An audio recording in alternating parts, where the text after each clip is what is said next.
عجیب ہے اس گھرانے کے ساتھ امت کا رویہ. نبی کے جنازے میں چند لوگ،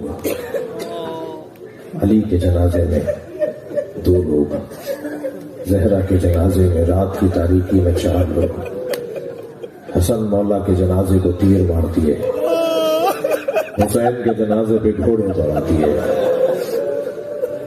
امام زین العابدین 36 برس تک روتے رہے،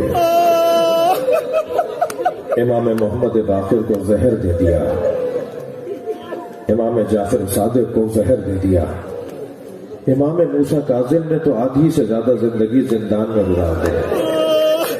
اجرکم اللہ، اجرکم اللہ.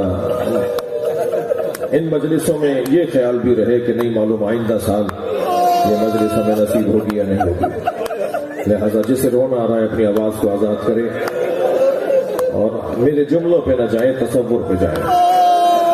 میرے پاس تو الفاظ نہیں ہے کہ جو میں حق ادا کر سکوں، مگر آپ کا ذہن تو جا سکتا ہے نا وہاں جہاں میں جانا چاہ رہا ہوں. امام موسیٰ کاظم علیہ السلام آدھی سے زیادہ زندگی زندان میں گزارتی. ہارون رشید کے دربار میں روزانہ محفل طرب، محفل غزل لگتی تھی. کسی نے کہا کہ آج ہم نے ابو العطا کو ہم نے بغداد میں دیکھا ہے.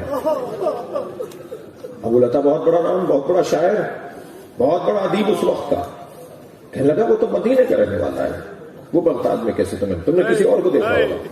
کہ نہیں، ابو العطا کو ہی دیکھا ہے. بادشاہ تھا، حکم دے دیا ڈھونڈو ابو العطا کس سرائے میں ٹھہرا ہوا ہے، کس مسافر خانے میں ٹھہرا ہوا ہے. ڈھونڈ لیا ابو العطا ایک مسافر خانے میں ٹھہرے ہوئے تھے. بلا لائے دربار میں ہارون کے سامنے. ابو العطا تم تو مدینے کے رہنے والے ہو، تم یہاں کہاں؟ کہ میں اپنے خانوادے کے ساتھ بغداد آیا ہوں کسی ذاتی کام سے. سنیں گے ذاتی کام کیا تھا؟ چاہتا تھا کسی طرح امام موسیٰ کاظم کی زیارت ہو جائے، مگر کیسے ہارون کو بتائے. کہنے لگا ابو العطا، کہا میں کسی ذاتی کام سے بغداد آیا ہوں. کہا ابو العطا کل محفل، آج کی محفل نہیں کل کی محفل میں آؤ، ہمیں غزلیں سناؤ، اپنے نئے کلام سناؤ. دوسرے دن محفل لگی تو فرمائشیں ہونے لگی، فلاں تمہاری مشہور غزل ہے وہ سناؤ، فلاں تمہارا کلام بڑا مشہور ہوا ہے وہ سناؤ.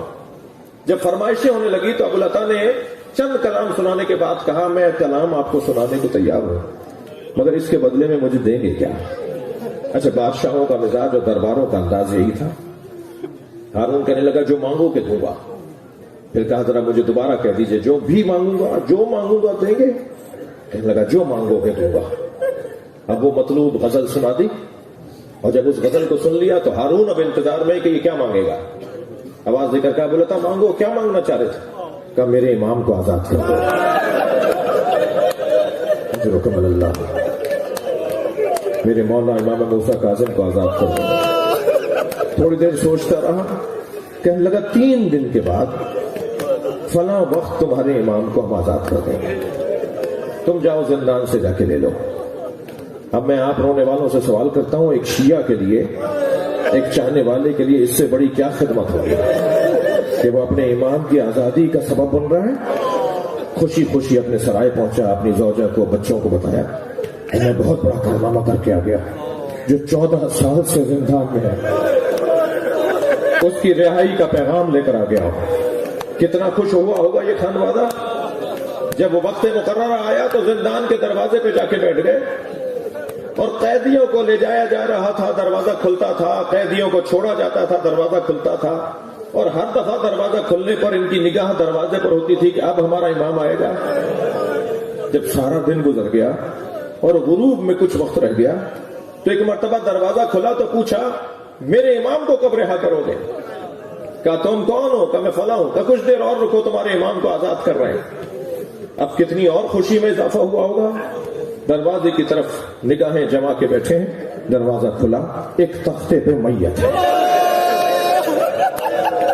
اور آوازیں دی جا رہی ہیں ھذا امام الرفضا. اجرکم اللہ، اجرکم اللہ. یہ شیعوں کا امام ہے، ہم نے اسے آزاد کر دیا.